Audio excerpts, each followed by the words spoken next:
Ever wonder what it's like to lose your dream job? To a horse wearing golden shoes and eating better than you? Welcome to ancient Rome, where your greatest rival in politics isn't another senator.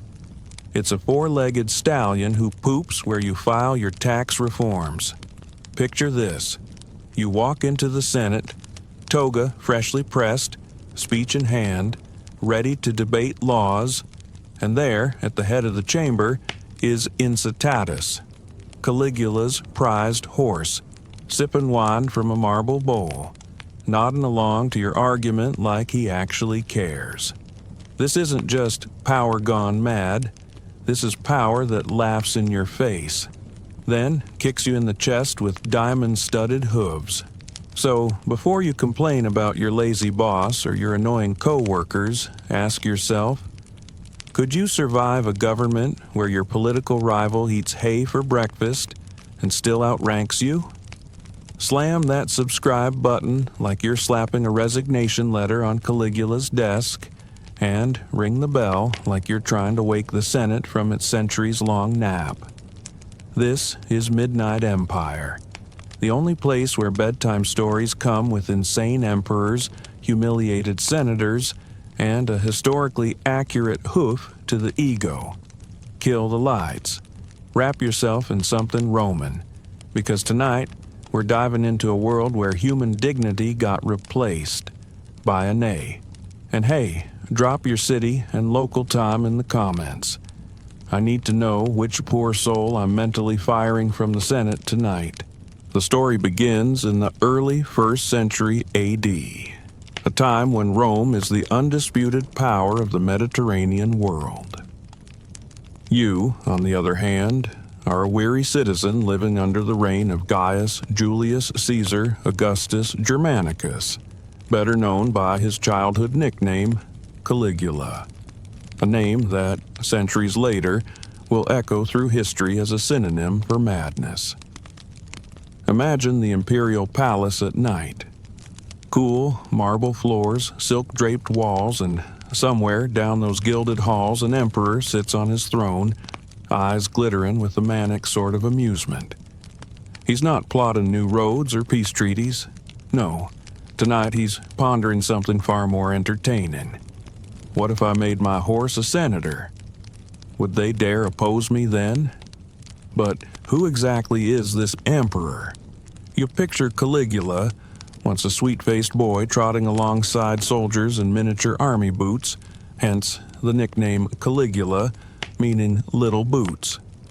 Raised on battlefields, pampered in palaces, he seemed destined for greatness, yet tragedy dogged his family like a hungry wolf. His father, the beloved General Germanicus, poisoned. His mother and brothers dead by imperial paranoia. The young Caligula watched power devour his family, and when it finally fell to him, he didn't wield it carefully. He wielded it like a spoiled child swinging a sword. Historians still argue whether Caligula was truly insane or simply a master of cruel performance art. Maybe it's both, but by the time you meet him in this story, he's deep into his reign of chaos, burning through Rome's treasury on absurd luxuries, staging mock battles on beaches, and turning political rituals into personal comedy sketches. The Senate, meant to be a beacon of Roman dignity, has instead become Caligula's playground. And somewhere in this surreal imperial zoo lives Incitatus, the horse at the center of our story. Not just any horse. A tall, majestic stallion with a shimmering coat and a look that says, "Yes, I'm better than you." Incitatus doesn't stomp through muddy stables like other Roman horses. He sleeps on marble. His oats are sprinkled with gold flakes. His stall is draped with purple, the color of emperors. And get this, he has an entire household of slaves dedicated to his comfort. You, meanwhile, probably struggle to afford a loaf of bread. And so, one night, Caligula decides that Rome's Senate, Those pompous, robe-wearing, self-important men who pride themselves on intellect and tradition are no better than a well-fed horse. If they can sit there and nod to his every whim, why not replace them with someone more honest, someone less corrupt, someone hoofed? He calls his advisors. They exchange nervous glances. You can almost hear their thoughts. Is this another one of his jokes, or are we actually doing this? And Caligula, with a grin as sharp as a dagger, declares that Incitatus will be appointed consul, the highest office below the emperor himself. Whether he truly intends to follow through or is simply dangling the idea like a cat with a half-dead mouse, no one can say for sure. But the message is clear. Your position, your privilege, your human dignity, it all means nothing if I, the emperor, will it so. The Roman Senate, once the pride of the Republic, has become a punchline. Of course, there's debate even today. Some scholars argue that the horse appointment never happened, that it was a later exaggeration designed to paint Caligula as a lunatic. Others claim the story is true but symbolic, Caligula's ultimate middle finger to a political class he despised. Either way, as you tuck into your blankets tonight, consider this. In Caligula's Rome, reason and absurdity walk hand in hoof, and you, poor citizen, are just along for the ride. So now you find yourself inside the marble belly of the beast, the Roman Senate chamber. It's not as grand as you imagined. Sure, the architecture impresses, towering Corinthian columns, a coffered ceiling catching slivers of dusty sunlight, and that faint smell of incense desperately battling the stench of old sandals and sweaty politics. But beneath this grandeur sits a room full of very tired, very grumpy men who like to believe they run the empire. You squeeze into a back row, watching as they argue, not about wars or taxes, but about who gets the best seat, who wore their toga wrong, and whether the figs in the refreshment tray are properly ripened. These are the men tasked with governing the greatest empire the world has ever known.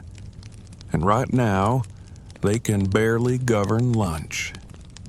This is Rome's political circus, and like all circuses, it thrives on performance. Senators rise with exaggerated grace, clear their throats like dying camels, and deliver speeches dripping with self-importance. They flatter the emperor shamelessly, each one trying to out-grovel the last. And yet, behind those carefully polished masks, you sense fear. Fear of making one wrong move, one stray word, and finding themselves face down in the Tiber by morning. You glance toward the front. Caligula isn't here today. He doesn't have to be. His presence, or the threat of it, lingers like a ghost in the marble walls. Every senator knows that somewhere out there, the emperor is watching, judging, and perhaps laughing. Historians still argue whether the Senate of this time was truly powerless or just pretending to be. Some claim they still wielded influence in minor provincial matters. Others argue they were little more than glorified cheerleaders for whatever madness the emperor unleashed. Either way, they were trapped. Rebel and you die.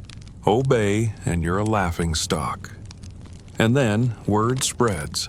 Quiet at first, then rippling through the chamber like a cold breeze, the emperor's horse, Incitatus, is to be named consul. You watch as expressions shift. Some senators smirk, assuming it's a joke. Others pale visibly, realizing Caligula has the power and audacity to follow through. A few scribble nervous notes on wax tablets, already drafting speeches of welcome for their new equine colleague. Imagine rehearsing your lines. Senator Incitatus, may your oats be plentiful and your nays wise. But let's be honest. Could a horse really do worse?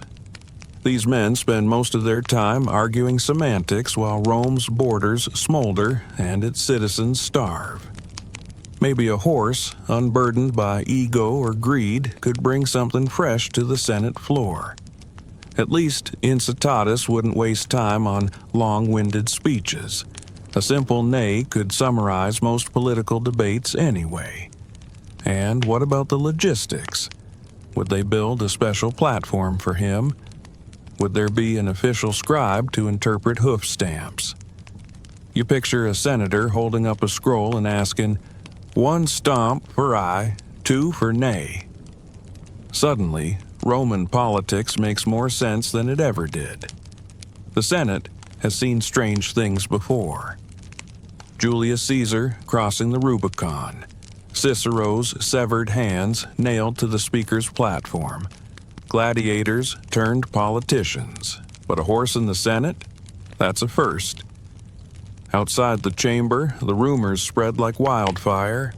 Bakers, blacksmiths, and beggars all share a laugh or a shudder at their ruler's latest antic. Some whisper that it's a sign of divine madness. Others think it's the emperor's way of humiliating the Senate publicly, showing that even an animal is better suited for leadership than these crusty old men. A quirky tidbit for your sleepy mind tonight. Roman law never technically forbade animals from holding office. Why would it? No sane person ever thought it necessary to write, "Senators must be human." And yet, here you are. And in that absurdity lies the point. Caligula's reign is performance art at its cruelest. Every action is a test. Will they stop me? Will anyone speak up?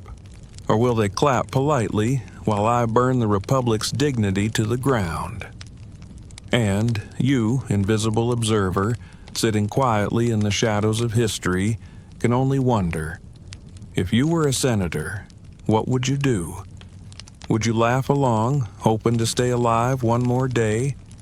Or would you stand up and say, enough, even if it meant losing your head? Spoiler alert, most chose to laugh. And so the Senate, once the proud ruling body of the Roman Republic, now waits for its newest member to trot through those grand doors. You close your eyes and almost hear the echoing clip-clop of hooves against marble, signaling the final punchline of Roman politics.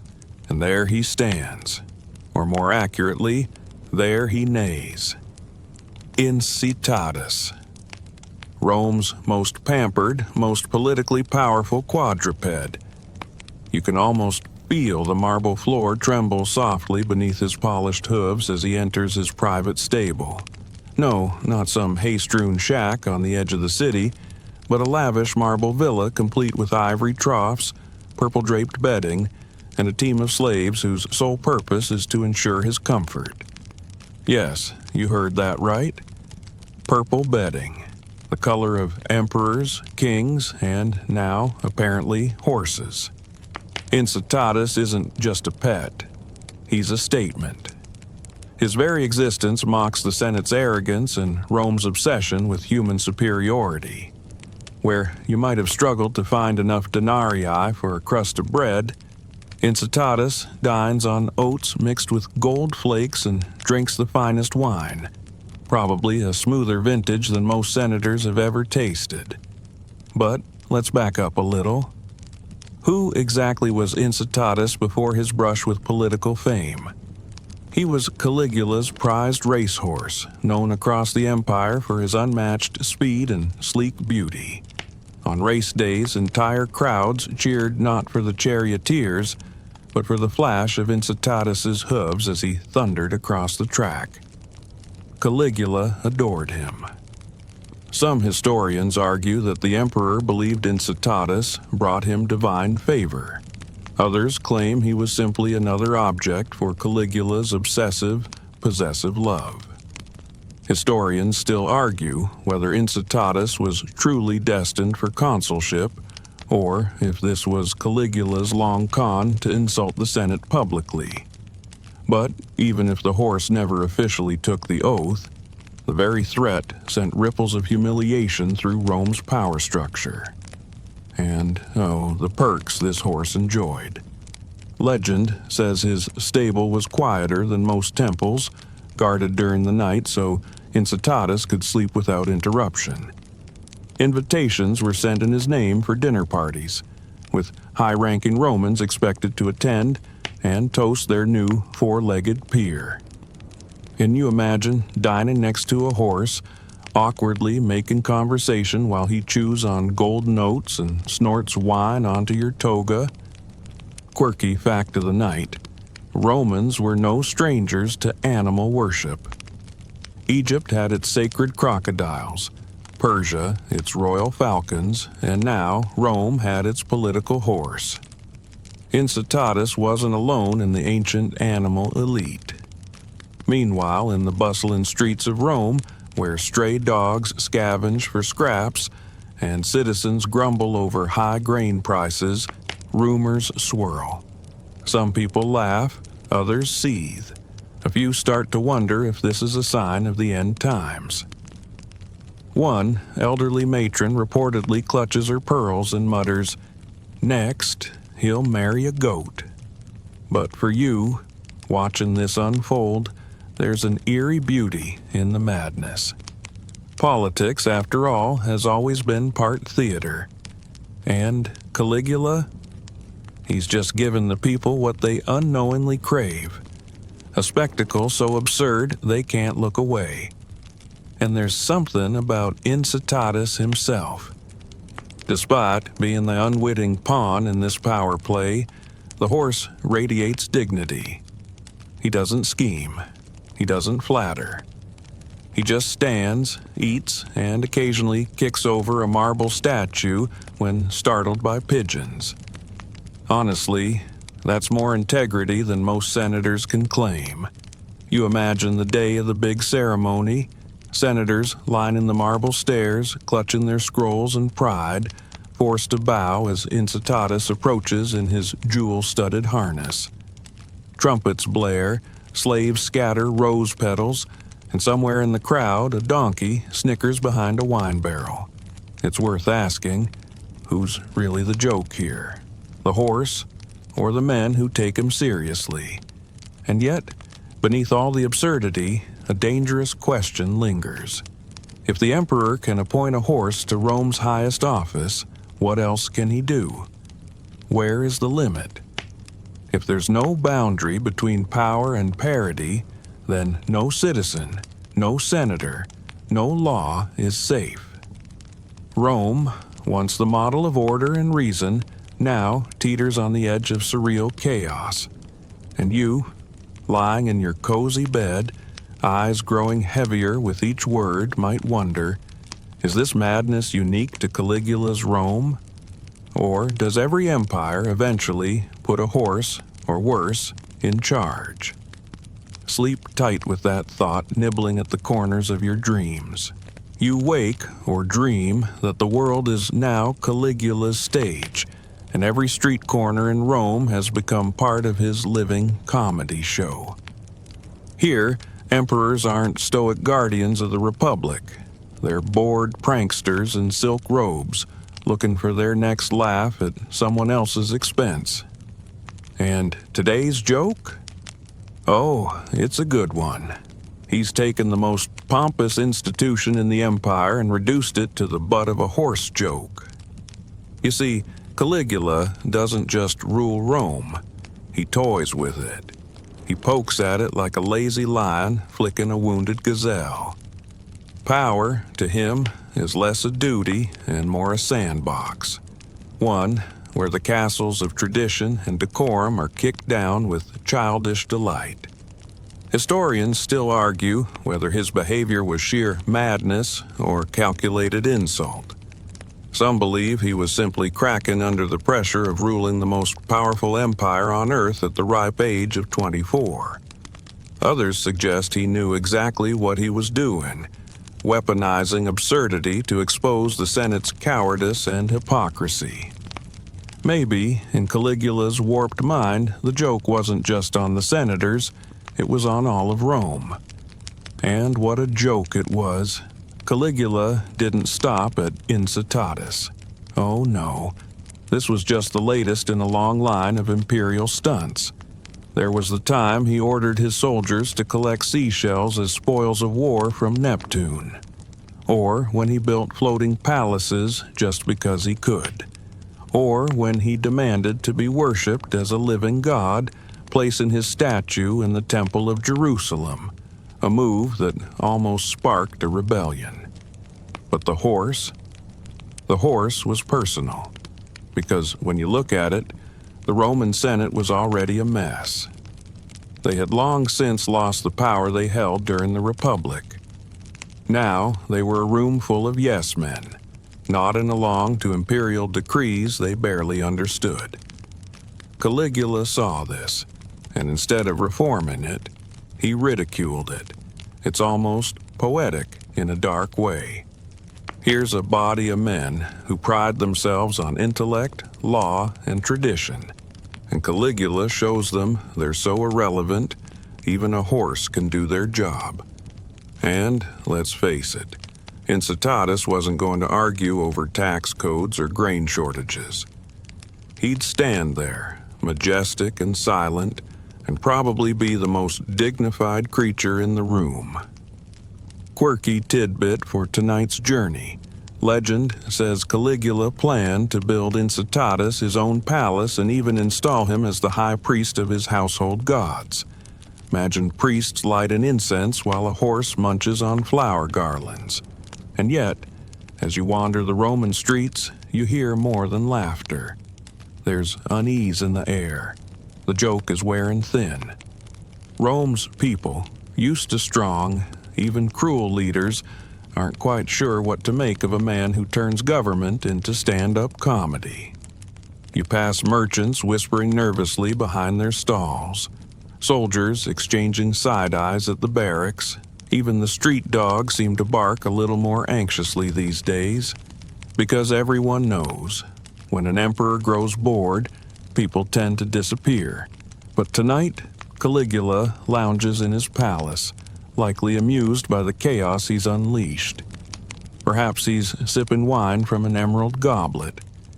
Maybe he's watching Incitatus gallop in his private courtyard thinking, why stop at consul? What about governor? Or, dare I say it, emperor? And somewhere, far away, the Senate trembles in their sandals. And you, listening to this bedtime absurdity, probably wonder, is this really how great empires fall? Not with wars or invasions, but with laughter that turns to dread? Don't answer yet. The night is still young, and Caligula has plenty more jokes to tell. Now you sit quietly as the question lingers in the air like incense smoke. Was Caligula truly insane, or was he a genius prankster playing the longest-running roast in political history? Historians still argue whether his appointment of Incitatus was a sign of mental collapse or cold-blooded satire. Maybe he lost his grip on reality. Maybe he never cared about reality in the first place. Either way, you find yourself standing on the edge of the Senate floor, watching power and mockery collide in a spectacle so ridiculous that you're not sure whether to laugh, cry, or apply for citizenship in another empire. Let's break it down. On one side, we have the theory that Caligula, suffering from illness, possibly epilepsy or encephalitis, or just the generational trauma of being raised in a snake pit of assassinations and betrayals, finally snapped. He wasn't fit to rule, and the horse appointment was just one symptom of his crumbling sanity. But, on the other side, there's a much darker possibility. What if this wasn't madness at all? What if this was cold, calculated humiliation? Caligula may have despised the Senate, blaming them for the death of his family and for their spineless sycophancy. In that case, putting a horse in their ranks wasn't a mental breakdown. It was a masterpiece of political theater. And here's the clever bit. The senators couldn't object. If they protested, they risked seeming disloyal. If they agreed, they admitted their own irrelevance. Either way, Caligula wins. You can almost hear him now, pacing his grand halls, whispering to Incitatus, "Look at them. They'll accept anything I say, even you." Quirky side note for your sleepy brain tonight. Caligula wasn't the only ruler to use absurd appointments as political weapons. Centuries later, European kings would award ridiculous court titles to fools and jesters, blurring the lines between power and parody. Turns out, this form of trolling is timeless. But back in Rome, the senators gather in secret. Shadows stretch across their wrinkled faces as they debate what to do. Some argue for patience. It's just a phase. He'll tire of this madness soon. Others whisper about rebellion, though no one dares say the words out loud. A few, braver than most, suggest confronting the emperor directly, but those men tend to vanish by sunrise. And outside the palace walls, the people of Rome wonder if their emperor has finally crossed a line. Sure, the average citizen doesn't much care for the Senate, but they do care about stability, about leadership, about the illusion that someone, anyone, is steering the ship of state. Now that a horse might take the helm, that illusion is crumbling. It's a strange thing, isn't it? Power, in its purest form, is absurd. Strip away the rituals, the titles, the purple robes, and what are you left with? A man given orders and others too scared to say no. Caligula knew this. Maybe that's what frightened Rome most of all. And yet, there's a fragility to Caligula's power, too. You feel it like a chill in the midnight air. The more outrageous his jokes become, the more cracks appear in his support. People will tolerate cruelty. They'll tolerate excess. But mockery? Mockery eats away at authority faster than poison. You picture the Senate's marble floors, gleaming and cold beneath your feet. Soon, those floors will echo with whispers of betrayal, with hurried footsteps in the dead of night, with the quiet clatter of daggers being unsheathed. But not yet. For now, the farce continues. And, somewhere, in his golden stall, Incitatus sleeps soundly, blissfully unaware that he's the star of Rome's strangest political drama. A horse, perhaps, but somehow the only innocent soul in this whole ridiculous mess. The streets of Rome are restless tonight. You wander past shadowy alleyways and crowded markets where whispers travel faster than chariots on a racetrack. Word of the horse's senatorial promotion has slipped beyond the marble walls of the palace and spread through bakeries, bathhouses, and brothels alike. At first, the reaction is laughter, loud, hearty, incredulous. Fishermen chuckle as they unload their catches. Street performers work horse jokes into their routines. Vendors hawk senator oats beside loaves of bread, winking as they pocket your coins. Even children gallop through the streets neighing, pretending to pass laws. But beneath the laughter hums a quieter tension. You feel it in the sharp glances exchanged between merchants, in the way soldiers adjust their swords more nervously than usual, in the careful, low voices of priests praying a little longer at the temples. Rome knows how to laugh at its rulers, but it also knows when laughter hides fear. Historians still argue whether the common people truly cared about Caligula's absurd antics or simply endured them, hoping they'd fade like a bad dream. Some accounts suggest the public, weary from political instability, found his horse appointment strangely refreshing. Others, paint a picture of simmering outrage, citizens teetering between ridicule and rebellion. And it's not just the people whispering. Within the palace, Caligula's own courtiers tiptoe around him, smiles frozen, eyes darting.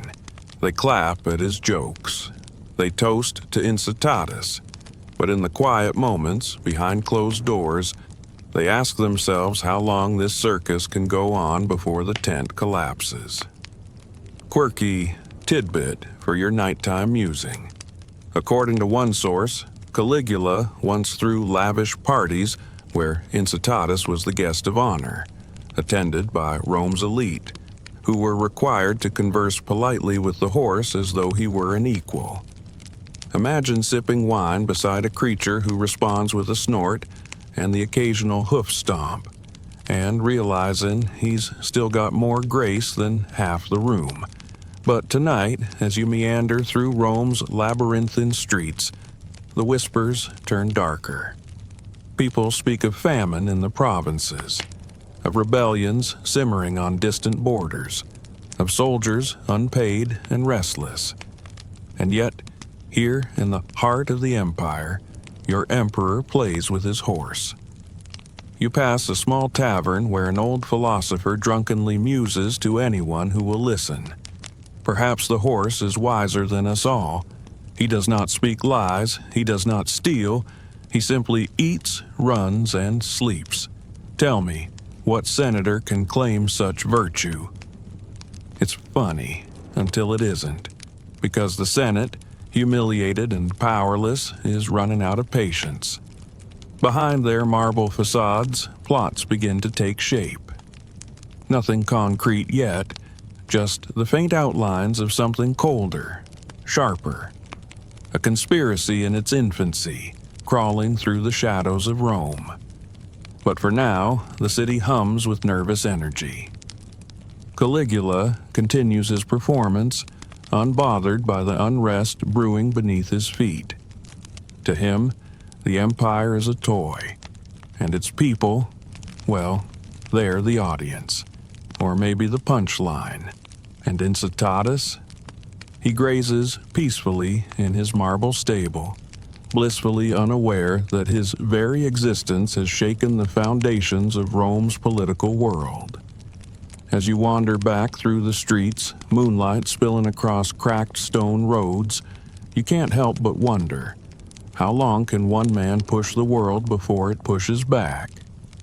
Rome laughs tonight, but tomorrow, the laughter might die. Now you slip deeper into the palace shadows where the laughter fades and something colder creeps in, the troubled mind of the emperor himself. You picture Caligula not as the grand marble statue history later carved of him, but as a fragile man, thin, restless, pacing his candlelit chambers. The silks and jewels, the banquets and horse palaces, they're just armor. Beneath it all is a soul gnawed by fear, loneliness, and ghosts. Caligula's childhood was a parade of horrors. He was born into Rome's golden family, the Julio-Claudians, a dynasty built on power and paranoia. His father, Germanicus, was a beloved general, a Roman hero poisoned under suspicious circumstances. His mother and brothers, executed, starved, or exiled by jealous rivals. And young Caligula? He survived by keeping his mouth shut and his smile wide, watching as betrayal became the family business. Historians still argue whether his madness began as a child, shaped by trauma, or whether it cracked open later, like a fault line beneath a golden empire. Some say his infamous illness, a fever that nearly killed him early in his reign, warped his mind permanently. Others think the real madness was the absolute power he inherited, power no 20-something could wield without consequence. You imagine his nights, alone in cavernous halls too big for one man, surrounded by statues that stared without blinking. servants who obeyed without question but offered no companionship, advisors who smiled but plotted in shadows. In a world where no one says no to you, who do you become? Quirky thought for tonight. Ancient Roman biographers claim Caligula often talked to the moon, calling it his sister and lover. Whether this was poetic loneliness or cosmic delusion, it's strangely beautiful and deeply unsettling. And so the emperor entertained himself. Mock battles against imaginary enemies, mass executions for minor slights, theater performances where only he was allowed to be the star, and, of course, promoting his horse. Each act more outrageous than the last, as if daring fate itself to stop him. But paranoia crept closer. Caligula knew what happened to emperors who lost the people's love. Julius Caesar, stabbed in the Senate. Tiberius, reviled and isolated on his island retreat. Even his own father, Germanicus, praised by the army, poisoned by political rivals. So, in a cruel twist of logic, Caligula struck first. Better to rule through fear than risk betrayal. Better to keep everyone off balance, never knowing if today would bring a favor or a sword. You wander the palace gardens by moonlight, half expecting to see the emperor himself, draped in silk, murmuring to the shadows, plotting his next grand joke or terrible punishment. Historians debate whether Caligula was alone in his madness. Were there voices who tried to steer him back? Or did fear silence every potential counselor until only his own twisted thoughts echoed back at him? And yet, somehow, amid the chaos, Rome still functioned. Roads were built, armies marched, bread was baked. The empire, vast and resilient, rolled on beneath the weight of his lunacy.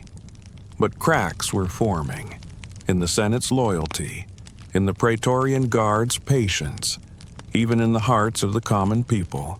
You can sense it in the streets, laughter slowly turning into prayers for deliverance, and in the center of it all, a man and his horse. One fragile, broken human being, wielding godlike power with the recklessness of a child spinning a loaded catapult. And one innocent animal, content to graze in his marble palace, unaware that he's become both a symbol of Rome's glory and its absurd downfall. You close your eyes, letting the cool Roman night wrap around you, and wonder, was Caligula's reign a tragedy of one man's broken mind? Or a warning of what happens when power is left unchecked, unanswered, and unopposed? Sleep well with that question. The dawn is coming.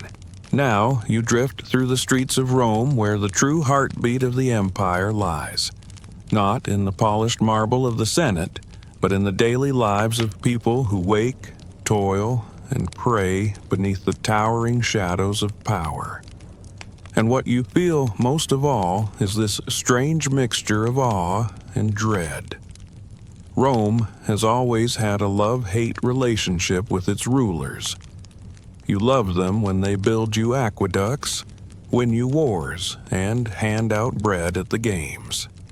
But the second they push too far, tax too much, laugh too loud, or crown a horse, you hate them.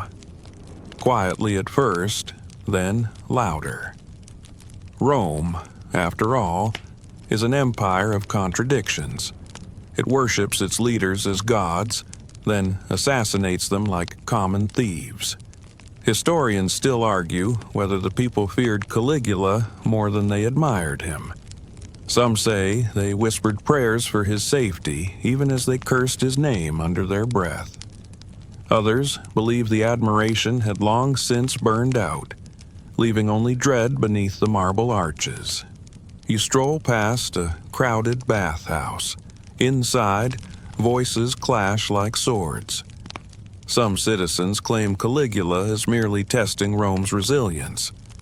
Others joke that the horse might pass better laws than the senators ever did.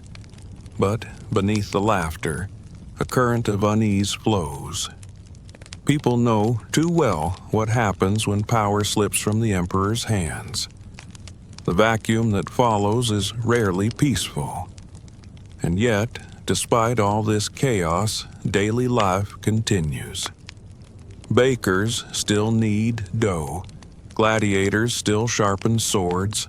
Teachers still scold sleepy students who daydream during Greek lessons. Even madness, it seems, can become mundane. A quirky tidbit to tuck under your pillow. During Caligula's reign, Rome celebrated its 800th anniversary. Picture that. A city so ancient, it's already throwing centennial parties while its ruler plays cosmic pranks on his government. Few empires ever last long enough to mock themselves this hard. But you notice something else as you wander. Fear is contagious. Senators, once smug and defiant, now avoid eye contact in the streets. The Praetorian Guard, supposed defenders of the emperor, glance nervously at one another, unsure where their true loyalties lie. Even the temples feel quieter, their incense smoke curling upward like unanswered prayers. Rome has been here before. Julius Caesar, Tiberius, even Nero, whose infamous reign will come decades later. The city thrives on strong leaders, yet it secretly yearns for their downfall. It's the eternal paradox of Rome. Worship the powerful until they scare you, then sharpen the knives. And Caligula, he knows this. Deep down, beneath the silks and the laughter, he feels the cold reality of his position. No emperor is safe forever, not in Rome.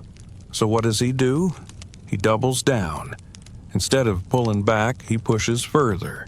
Instead of healing the empire's wounds, he peels them open wider. Because in his mind, love and fear are two sides of the same golden coin. And if Rome won't love him, it will damn well fear him. You picture him now, perched on his throne like some mad deity, smiling as senators bow before a horse. He doesn't crave their respect anymore. He craves their humiliation, their surrender. But how long can that last? How long before even the most loyal subjects grow tired of being the emperor's punchline? As you drift through the nighttime streets, the wind picks up, whispering through the olive trees. Every circus has an end. Every joke runs out of laughter. And in the darkness beyond Rome's walls, the seeds of rebellion quietly take root. You wake to a Rome that feels colder, harder somehow, as though the very stones of the Forum are growing tired of the farce. The laughter is thinning now, stretched too far over too many absurdities. At first, Caligula's mockery seemed harmless. An emperor with a strange sense of humor, playing tricks on the pompous senators. But now, the jokes have teeth. The Senate's patience, already worn thin, is fraying like an old toga left out in the rain. The thing about mockery is this: it only works when the victim plays along.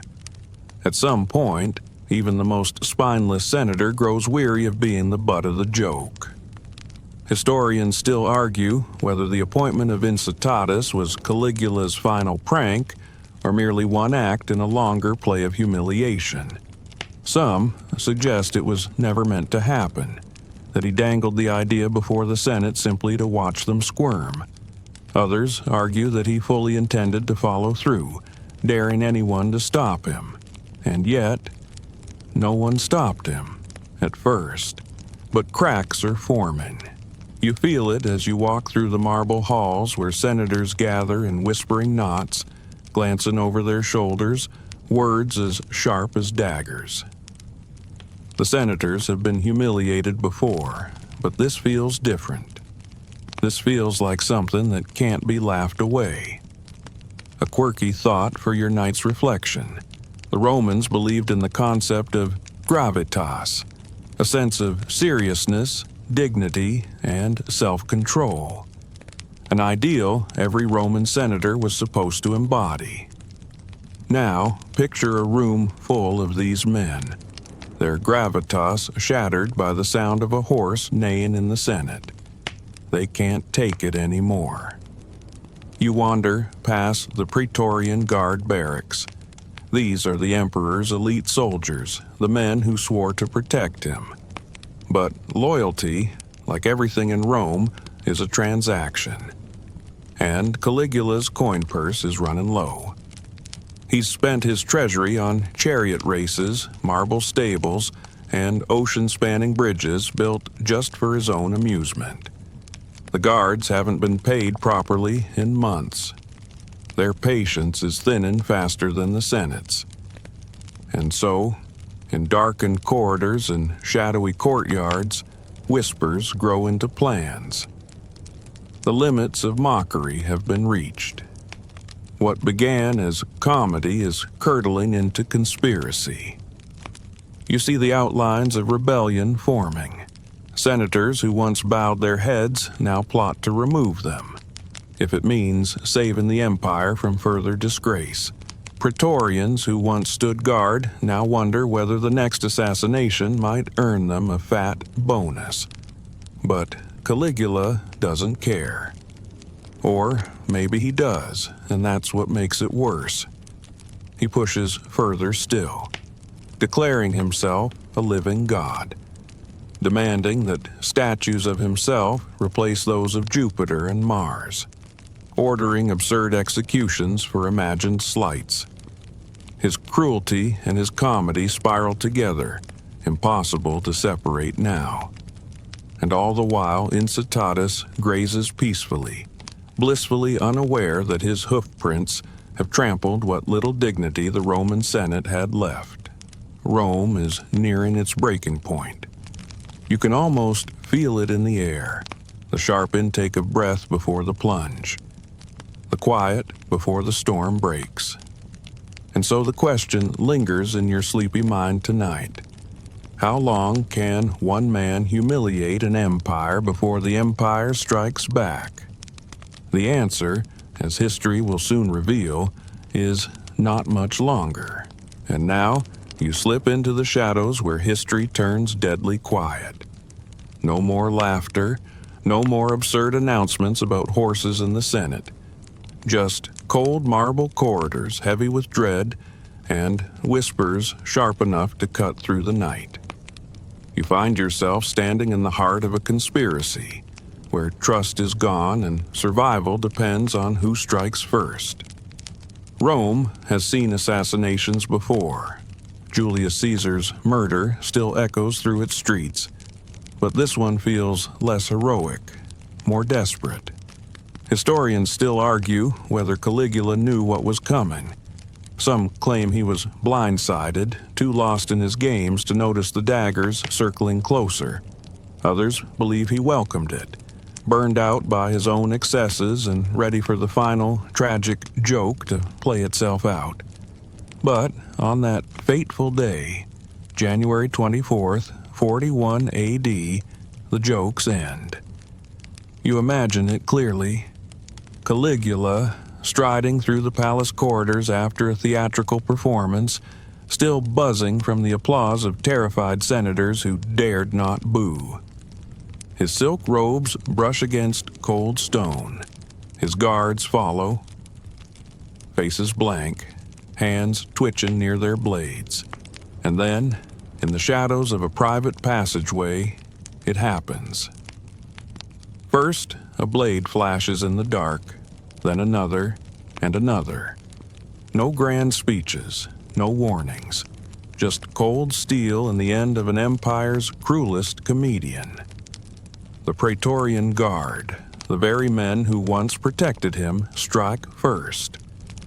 Led by Cassius Chaerea, a man Caligula mocked relentlessly for his high voice and effeminate manner. Revenge like empire, is patient. And just like that, Rome's nightmare ends with a whisper and a spatter of blood on marble.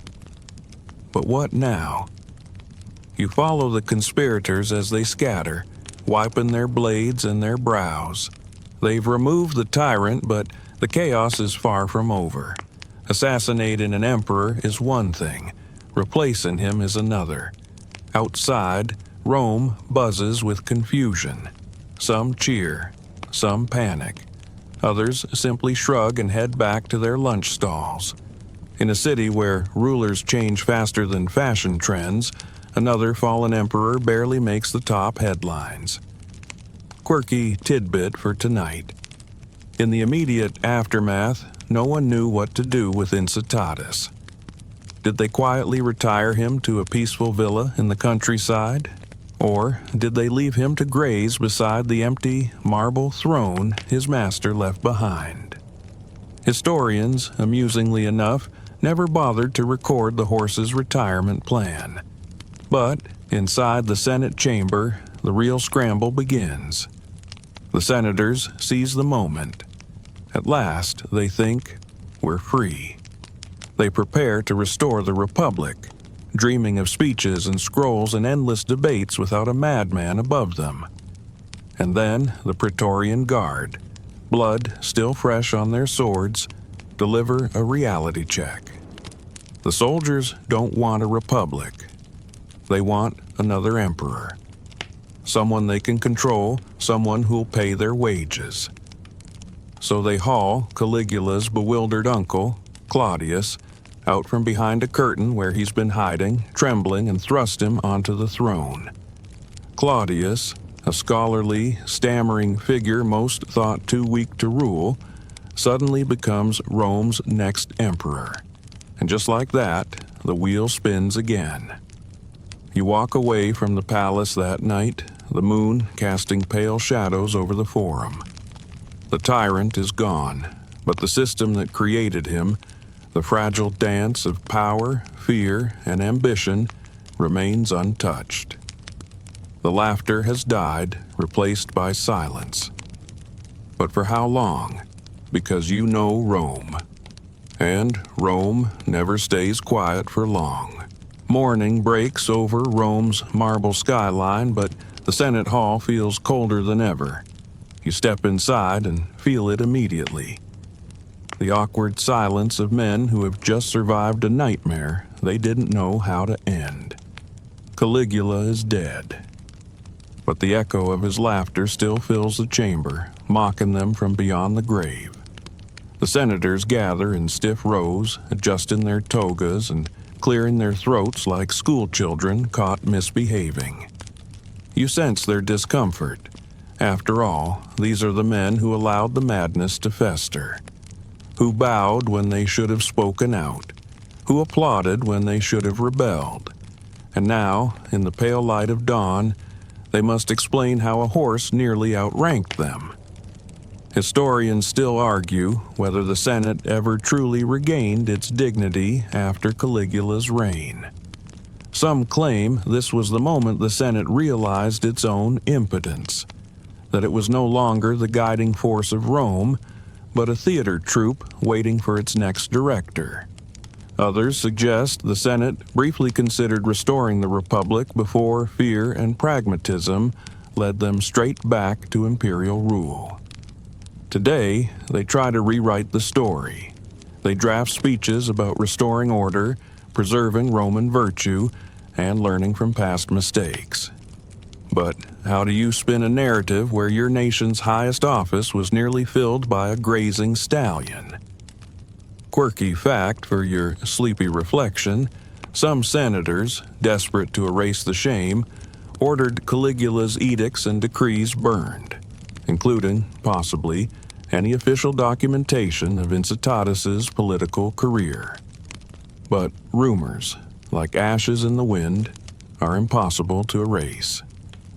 As you stand there, watching the senators fumble for words, you realize that the real problem isn't the horse. The real problem is that they allowed it to happen. Power didn't humiliate them. their own fear did. And outside these marble walls, Rome carries on. Bakers bake, soldiers drill, merchants haggle. The people, who once chuckled at the idea of Senator Incitatus, now chuckle at the Senate itself. But not all laughter is kind. You overhear a merchant joke. At least the horse never raised taxes. Another quips, maybe the stable was cleaner than this place. Harsh words, spoken with a smile but carrying a truth sharper than a senator's dagger. You stroll past the statues of Rome's founders, Romulus, Numa, Cicero, and you wonder what they'd think of this mess. Once, the Senate was a council of visionaries, warriors, philosophers. Now, a chamber of men outmaneuvered by a prankster and his pet. And yet, Rome survives. That's the beauty and the curse of this empire. It outlives its leaders. No matter how mad, cruel, or incompetent they are, Rome marches on. But deep down, you sense the damage lingers. A crack in the Senate's pride, a stain on its history. Something that will echo through future generations. And as you turn to leave, the sun casting long shadows over the forum, you hear a senator mutter beneath his breath, "At least a horse is honest." A simple truth hidden beneath centuries of marble and lies. And now, as the dust settles over the bloodied marble floors of history, you trace the long, tangled legacy Caligula left behind. Rome did not forget him. Oh no, Rome remembered and twisted his story into something half cautionary tale, half scandalous bedtime gossip. The historians came next: Suetonius, Dio Cassius, and Tacitus, Rome's ancient tabloids in scroll form. They painted Caligula as a tyrant, a madman, a monster in silk slippers. But were they telling the whole truth, or just the version that made good headlines? Historians still argue whether these accounts exaggerated Caligula's cruelty to justify his assassination. After all, it's much easier to explain murder when the victim was a lunatic who wanted to crown a horse senator. If Caligula was sane, his killers were traitors. If he was mad, they were heroes saving Rome. And so, Caligula's reign became legend. A bedtime warning whispered to Roman children, "Obey your leaders, lest another mad emperor ride in on horseback." You wander through the archives where scrolls gather dust and truth blurs with rumor. Some stories say Caligula slept with his sisters. Others claim he built a floating palace just to humiliate Neptune, god of the sea. Still others whisper of orgies, assassinations, and divine delusions. But you wonder, was it all true? Or did Rome, embarrassed by how easily they let him rule, invent a narrative where he was too insane to stop? Quirky fact to puzzle over tonight. In some versions of the story, Caligula didn't just plan to make Incitatus a senator. He wanted to make him a priest. Imagine Sunday services led by a horse gently munching on the Holy Scrolls. Whether this was fact or fancy, we'll never truly know. And yet, despite all the chaos, Caligula's rule wasn't entirely destructive. Some public works were completed. Infrastructure projects, temples, and games carried on. Life in the empire didn't collapse overnight. Rome was bigger than one man, even one with a flair for equestrian politics. But Rome, like any empire, needed a villain. Someone to carry the blame for its cracked dignity and fading ideals. Caligula was the perfect scapegoat. His story became a mirror reflecting the empire's worst fears. What if power itself drives men mad? What if cruelty isn't a flaw of rulers, but the natural consequence of unchecked authority? And so, long after his body was buried in an unmarked grave, his name lived on. Not as a mighty general or a wise philosopher, but as a cautionary laugh in the dark corners of history. You picture future emperors walking these same marble halls, whispering his name like a ghost story. Some will mock him. Others will fear becoming him. And somewhere, centuries from now, a sleepy YouTube listener, just like you, is hearing his story and wondering if things have really changed that much. Because the tale of a mad emperor and his horse is too strange to forget, too human to ignore. So as you step away from the scrolls and into the cool Roman night, you carry with you a story warped by time, retold through countless mouths, and still echoing across empires long gone. But we're not quite done. The world has more strange animal rulers to meet, so you step beyond Rome now, traveling across deserts, rivers, and distant empires, where humans throughout history have handed political, religious, or symbolic power to the most unlikely creatures. Turns out, Incitatus wasn't as unique as you might think. In Persia, long before Caligula's horse chewed on senatorial scrolls, sacred white bulls roamed temple courtyards, revered as living gods. These bulls weren't just animals, they were believed to be bridges between the heavens and earth, their snorts interpreted as divine prophecies.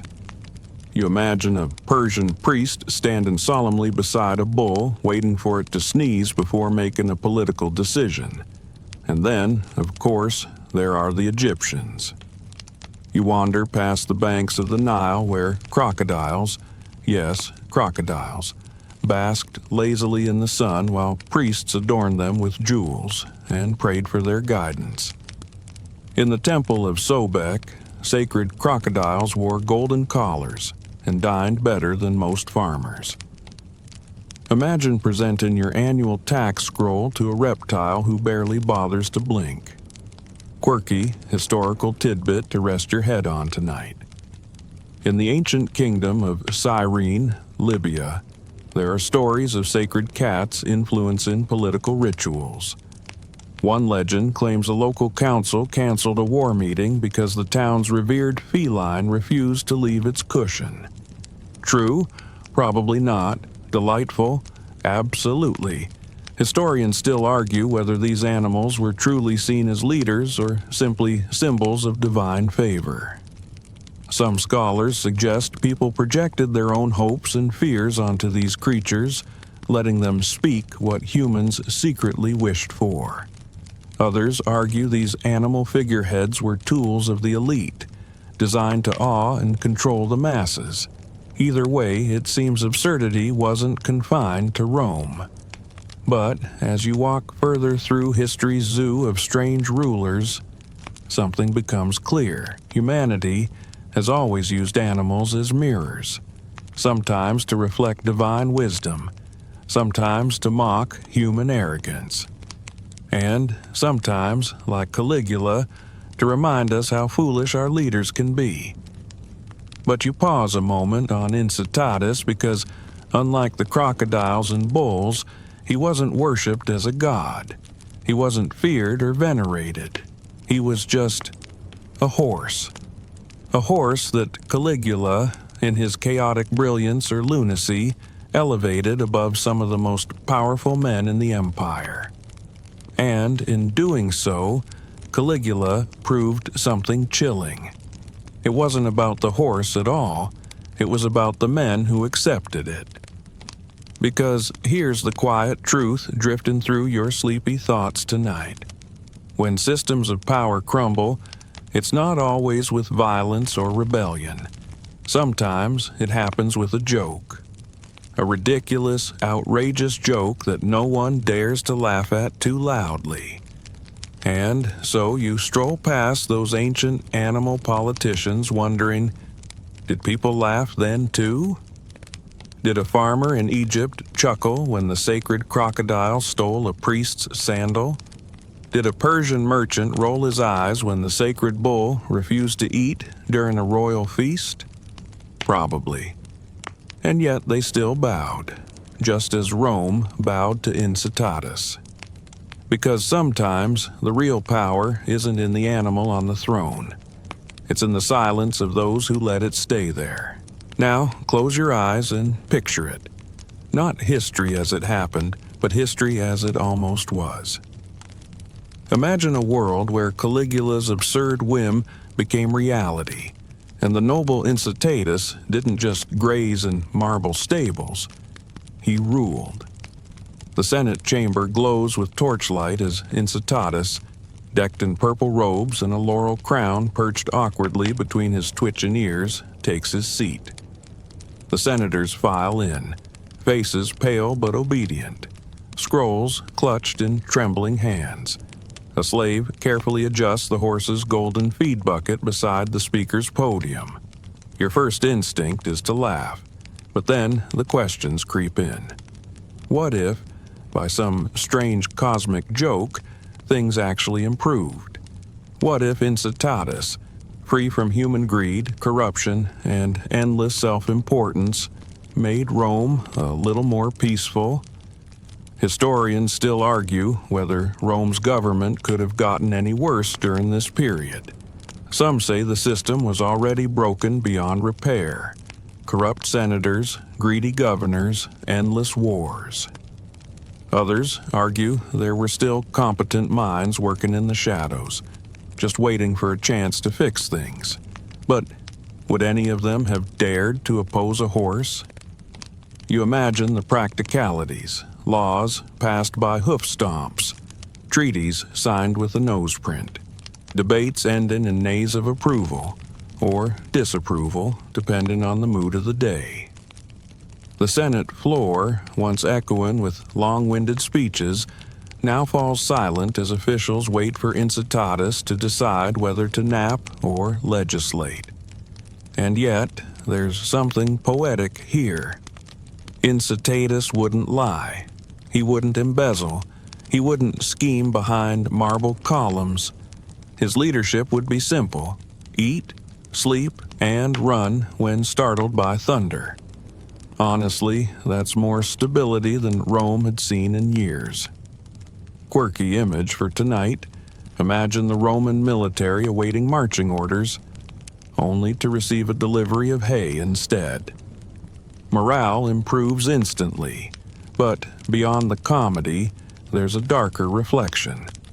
If a horse could rule Rome and life went on, what does that say about human leadership? Were Rome's rulers truly necessary, or were they just expensive ornaments clinging to the empire's back while it marched on, powered by soldiers, farmers, and merchants who made the real gears turn? You stroll through the crowded markets, where life continues as it always has. Bread is baked. Fish are gutted. Children play dice games in alleyways. Do they care whether a man or a horse signs their tax decrees? Probably not. They care about whether the roads stay safe, the aqueducts run clean, and the bread stays affordable. And maybe that was Caligula's final joke. Maybe he knew Rome didn't need its senators. Maybe he saw their pomp, their self-importance, and laughed because a horse, noble, innocent, uncorrupted, could do the job better simply by not doing it at all. But of course, this world never came to pass. The knife found Caligula before the stable doors ever opened. Still, as you drift toward sleep, part of you wonders. What if we gave leadership to those who didn't crave it, to those who had no ambition to rule, only the quiet dignity of existing honestly? Would we be worse off, or somehow better? Something to chew on as you drift deeper into dreamland, hoofbeats fading softly behind you. And now, as you let the last threads of this story wrap around you, you realize the absurdity didn't end with Caligula. No, it lingers, echoing through every empire, every nation, every boardroom where power plays out like a tragic comedy. You drift across centuries, from marble Rome to fluorescent-lit parliaments, where modern senators in tailored suits argue with the same hollow pomp as their ancient counterparts. The faces change, the robes change, but the circus stays the same. Historians still argue whether Caligula's reign was a bizarre one-off or a symptom of a larger truth, that sometimes power itself invites absurdity. Give one man to too much unchecked control, and reality itself starts to warp, bending around his whims like soft wax. You stroll back through the Senate chamber one last time. The marble columns still stand, but the laughter has long faded. New rulers wear new titles, but somewhere in the shadows, the ghost of Incitatus still paws the floor. A reminder that Rome, like all empires, was never as serious as it pretended to be. Quirky reflection for your sleepy thoughts tonight. Centuries later, during Napoleon's reign, one of his generals supposedly promoted his pet monkey to the rank of corporal. Power and absurdity, it seems, are lifelong dance partners. And so, you pull back from ancient Rome and look at the bigger picture. Caligula, for all his cruelty and madness, wasn't the first ruler to mock his people, and he wouldn't be the last. Emperors, kings, presidents, they rise, they fall, and in between, they often remind us that leadership is, at its heart, a human failing. Because no system is immune to absurdity. No throne so sacred it can't be made ridiculous. And what about today? Look around. Social media politicians, celebrity leaders, billionaires sending cars into space while others starve in the streets. You smile, half amused, half weary. Maybe we're still living in Caligula's empire. The question is, will we notice when the next horse takes the throne? Or will we clap politely, post a meme about it, and move on with our day? As you let that thought settle, the story softens. Rome sleeps now, its streets quiet beneath the moon. Incitatus grazes peacefully in your imagination. Far from the marble chaos, just a horse who never asked for this nonsense. And maybe that's the real ending here. Empires fall, jokes fade, but life, simple, quiet life, just keeps going. So now, as the torchlight fades and the marble columns disappear into the quiet night, you let yourself breathe a little easier. The chaos of emperors and senators, of plots and pranks, fades softly, leaving only the gentle rustle of the Roman breeze and the distant echo of hooves on cobblestone. Let your mind drift beyond the absurdities of power, beyond the noise of history's endless games.